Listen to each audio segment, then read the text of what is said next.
Hello student, good morning everyone. Good morning sir. चलिए देखिए, समझिए ऊर्जा उत्पादन।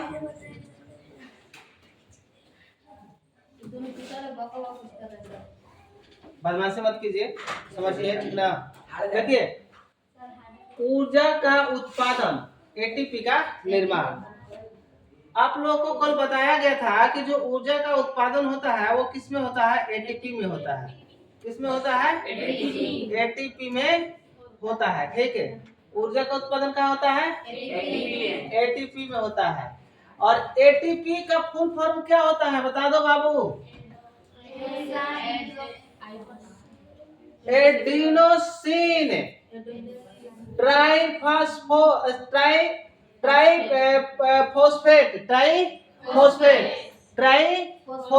Adenosine triphosphate. आप लोग इसको लिख लीजिए, कल लिखे थे हिंदी में, इसको लिखे थे हैं? तो उसको लिख लिया कीजिए, जो लिखते हैं देख लीजिए, एडिनोसिन ट्राइफॉस्फेट।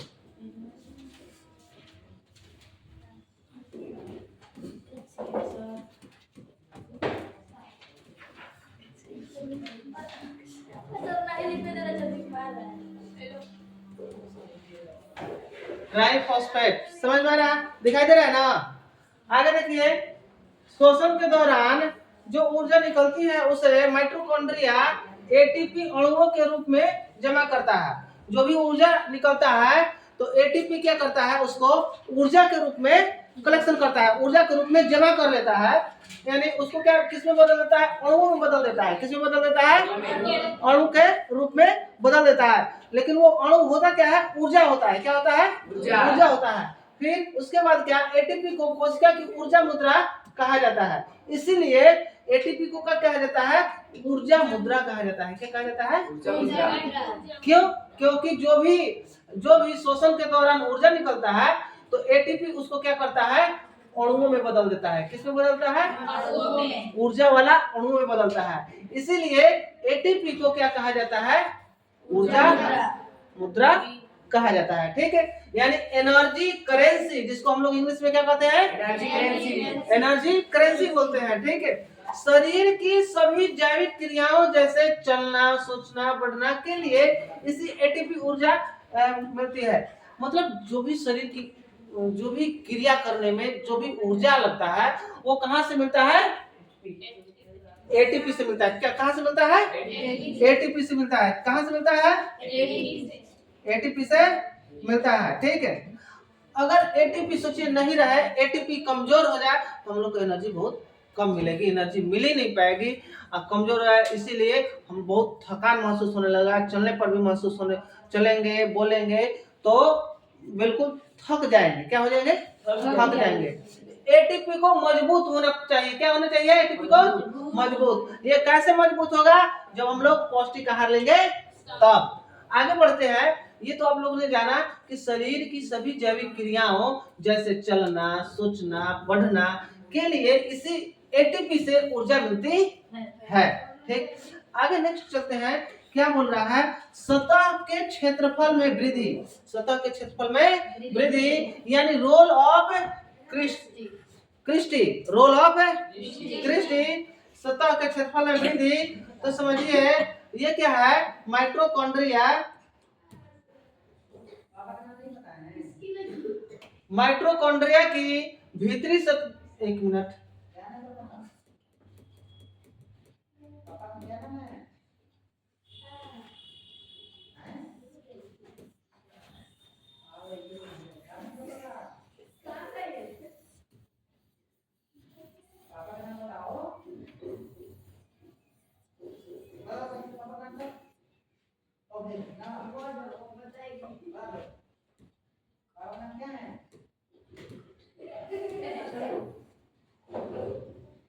सतह के क्षेत्रफल में वृद्धि। माइटोकॉन्ड्रिया की भीतरी झिल्ली बहुत अधिक वलित होती है, जिन्हें क्रिस्टी कहते हैं। जिन्हें क्या कहते हैं? क्रिस्टी कहते हैं। ये तो पीछे भी हम लोग जान चुके हैं। वो क्या होते हैं? बहुत सतही होती है और क्रिस्टी होती है। कहने का मतलब ये कि दीवार के जैसा होता है। किसके जैसा होता है? दीवार। मजबूत दीवार के जैसा होता है। ऐसा मजबूत दीवार की उससे ऊर्जा का जो है इधर उधर नहीं जाता है, उससे ऊर्जा को बांध के रखे रहता है, कलेक्शन करके रखे रहता है। इसका कार्य क्या होता है? यह फोर्स रासायनिक अभिक्रियाओं जैसे एटीपी बनने वाली के लिए एक बहुत बड़ा सतही क्षेत्र प्रदान करते हैं, जिससे ऊर्जा प्रदान अधिक प्रभावी हो सकता है। देखिए, कहने का मतलब यह है कि भाई हम लोग घर बना लिए, घर बनाने के बाद जब तक से मेरा दीवार मजबूत नहीं रहेगा, अब उसमें चावल रखेंगे और दीवार मजबूत नहीं है तो क्या हो जाएगा? वो टूट जाएगा, दीवार टूट जाएगा और हमारा अनाज क्या हो जाएगा? बाहर निकल जाएगा। ठीक उसी तरह से जो ये कृष्टि है, यानी हम लोग का सतह का जो क्षेत्रफल होता है, सतह जो होता है, यानी किसका कौन सा क्या बोलते हैं, किसका सतह? ये देखिए, ये दीवार है ना, ये जो दीवार है ये बहुत मजबूत रूप से बंधा हुआ होता है। देख रहे हैं ना, चारों तरफ से ये बंद आकृति में है, देख रहे हैं ना, ये सारे तरफ बंद है ना। ये इतना मजबूत होता है कि इससे एनर्जी बाहर नहीं निकलता है, और जहां से निकालना होता है वहीं से यह क्या करता है, छोड़ता है कि तुम इधर जाओ, यहाँ से इधर जाओ। जो मतलब जिसको चाहता है अपनी इच्छा के अनुसार वो क्या करता है? भेजता है। किसको भेजता है? एनर्जी को भेजता है। ठीक है, कौन? ये दीवार, यानी जिसको हम लोग इंग्लिश में क्या बोलते हैं? क्रिस्टी बोलते हैं। क्या बोलते हैं? क्रिस्टी बोलते हैं। ठीक है, वही वो क्या करता है, अधिक प्रभावी होता है, जिससे ऊर्जा क्या होता है, बहुत ज्यादा मात्रा में बंद। अब क्या है कि हम लोग का गोडाउंस है, गोडाउंस में हम लोग अच्छी तरह से दीवार बना के, बहुत अच्छा मोटा मोटा पिलर डाल के बना के उसमें रखेंगे तो न खराब होगा न कुछ होगा ना। अब वही बिल्कुल पतला रहेगा दीवार या मजबूत नहीं रहेगा कि तो वो टूट जाएगा, नहीं तो बाहर से नमी आएगा या बाहर से गर्मी आएगा, जिसके कारण से हमारा अनाज खराब हो सकता है, या हमारा जो भी चीज उसमें रखेंगे गोडाउंस में। तो एक तरह से इसको कह सकते हैं कि मतलब कि हमारे गोडाउंस के दीवारें, ऊर्जा के दीवारों को क्या करता है? मजबूती प्रदान करता है। कौन? सतह। कौन? सतह, जिसको इंग्लिश में क्या बोलते हैं हम लोग? क्रिस्टल। समझ में आया? नेक्स्ट चलिए, स्वयं का प्रोटीन निर्माण, यह खुद से निर्माण कर देता है। किसका निर्माण करता है? प्रोटीन का। या किसका निर्माण कर देता है? प्रोटीन का। माइटोकॉन्ड्रिया एक अद्भुत अंगक है। क्या है? एक अद्भुत, बहुत अजूबा अंगक है। कैसे अजूबा अंगक है भैया? क्योंकि इसके पास अपना खुद का डीएनए और राइबोसोम होते हैं। डीएनए और क्या होते हैं? राइबोसोम होते हैं। इसलिए यह जो है क्या है, इसका क्या करता है, ये प्रोटीन स्वयं बना लेता है। क्या बना लेता है? प्रोटीन स्वयं बना लेता है। इसलिए इसके क्या होता है? डीएनए होता है, इसमें खुद होता है, और राइबोसोम खुद होता है। इसलिए ये क्या करता है? प्रोटीन का निर्माण कर लेता है। किसका निर्माण कर लेता है? प्रोटीन का निर्माण कर लेता है। कौन? माइटोकॉन्ड्रिया। यानी हम लोग लिख सकते हैं कार्य में अपनी इस विशेषता के कारण या अपने काम के लिए आवश्यक कुछ प्रोटीन स्वयं बना सकता है। क्या बना सकता है? स्वयं प्रोटीन बना सकता है। इसलिए इसे क्या कहते हैं? अर्ध स्वायत्त अंगक भी कहा जाता है। क्या कहा जाता है? अर्ध स्वायत्त, जिसको इंग्लिश में हम लोग कहते हैं सेमी ऑटोनोमस। सेमी ऑटोनोमस कहते हैं। इसी को दिक्कत, ये सारा चीज कल पढ़ चुके थे। ठीक, चलो तुम लोग का प्रैक्टिस हो जा रहा है। नेक्स्ट, अब हम लोग किसके बारे में पढ़ने वाले हैं? लवक के बारे में, जिसको इंग्लिश में क्या कहते हैं? प्लास्टिड। क्या बोलते हैं? प्लास्टिड। इसको क्या बोलते हैं हम लोग? प्लास्टिड। ये देखिए, ये किसका फोटो है? लवक का फोटो है। किसका फोटो है? लवक का फोटो है। ठीक है, ये हम लोग का लवक का फोटो। अस्ट्रोमा, ये देखिए, ये अस्ट्रोमा है। फिर से क्या है? इंटर मेम्ब्रेन स्पेस है, ये है। फिर उसके बाद ये है इंटर मेम्ब्रेन है, और आउटर मेम्ब्रेन है। ये आउटर मेम्ब्रेन है। चलिए थोड़ा सा पढ़ते हैं हम लोग। क्या है लवक? लवक यानी प्लास्टिड किसको कहते हैं? केवल पादप कोशिकाओं और कुछ प्रोस्टिडा जैसे यूग्लिना में पाए जाने वाले महत्वपूर्ण अंग है। यह केवल क्या पाया जाता है?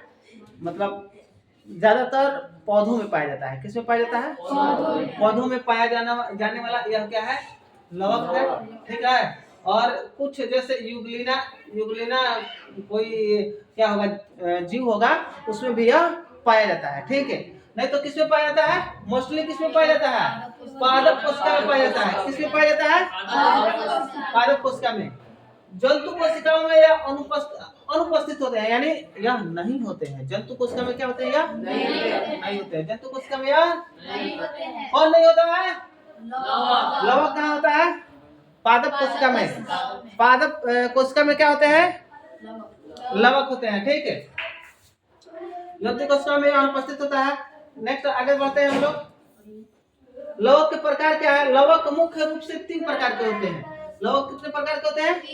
मुख्य रूप से कितने प्रकार के? 3 प्रकार के होते हैं। कौन कौन? पहले समझ लीजिए। जो उनके रंग और कार्य पर निर्भर करते हैं। जो लवक होते हैं 3 प्रकार के तो होते हैं, लेकिन उनके कार्य और रंग के अनुसार, कार्य और रंग के अनुसार, जैसे गोर करिया, लाल पियर नहीं। चलिए आगे बढ़ते हैं। ठीक है। हरियर भूअर।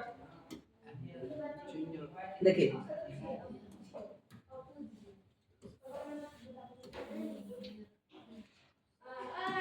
पहला में क्या आ जाता है? क्लोरोप्लास्ट हरित लवक। क्लोरोप्लास्ट हरित लवक है। देखिए लग रहा है कि एकदम हरियर हरियर रखा गया है, चपाती रखा गया है एकदम। आप मिर्चाई के साथ नहीं है, चपाती और मिर्चाई सुबह का ब्रेकफास्ट हो जाएगा ना नंदनी। चलिए आगे देखिए। देखिए क्लोरोप्लास्ट यानी हरित लवक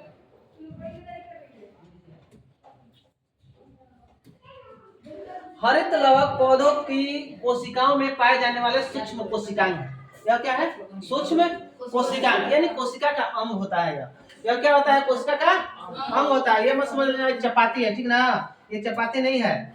सवेरे सवेरे का टाइम है, सोच लेना कि सवेरे सवेरे का नाश्ता हो जाएगा। नहीं, नाश्ता ये नहीं होगा बाबू, समझ लो।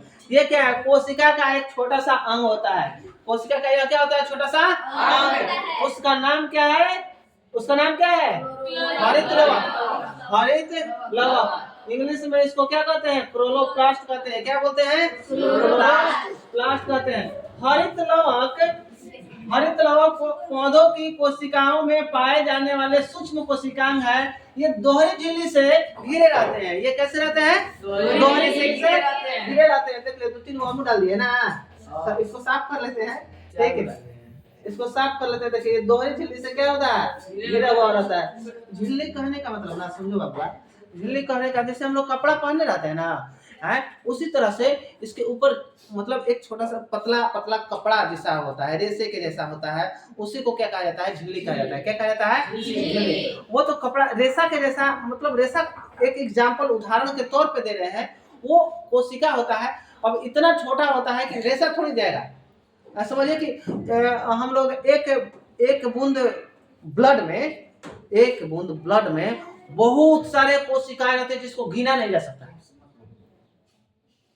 गिना नहीं जा सकता है। ठीक है। तो ये सब सारी चीजें क्या है बाबू? कि समझिए कि दोहरी झिल्ली जो होता है वही होता है, ठीक ना? कि ऊपर से कपड़ा के जैसा लगा हुआ रहता है। अब आगे देखिए, इसका रंग जो होता है हरा होता है। किसा होता है? हरा होता है। कैसा होता है? हरा होता है। कैसा होता है? हरा होता है। ठीक है। और यह क्लोरोफिल वर्ण के कारण होता है। हरा रंग किसके कारण होता है? क्लोरोफिल वर्ण के कारण होता है। ठीक है। नेक्स्ट, इसका कार्य क्या है? देखिए बाबू, कार्य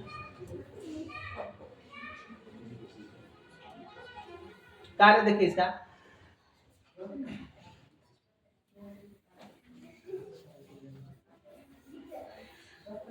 कार्य है, यह प्रकाश संश्लेषण के लिए उत्तरदायी है, जिसे कोशिका की रसोई घर कहा जाता है। क्या कहा जाता है? रसोई घर कहा जाता है। किसको कहा जाता है? रसोई घर। कोशिका रसोई घर किसको कहा जाता है? हरित लवक। किसको कहा जाता है? हरित लवक को रसोई घर कहा जाता है। किसको कहा जाता है? हरित लौह को रसोई घर कहा जाता है। ठीक ना बाबू? क्योंकि क्या होता है कि उसी से प्रकाश संश्लेषण की क्रिया होती है, प्रकाश संश्लेषण की क्रिया होती है तभी वो भोजन बना पाता है। आज के लिए क्लास यहीं तक रहेगा, तब तक के लिए बाय।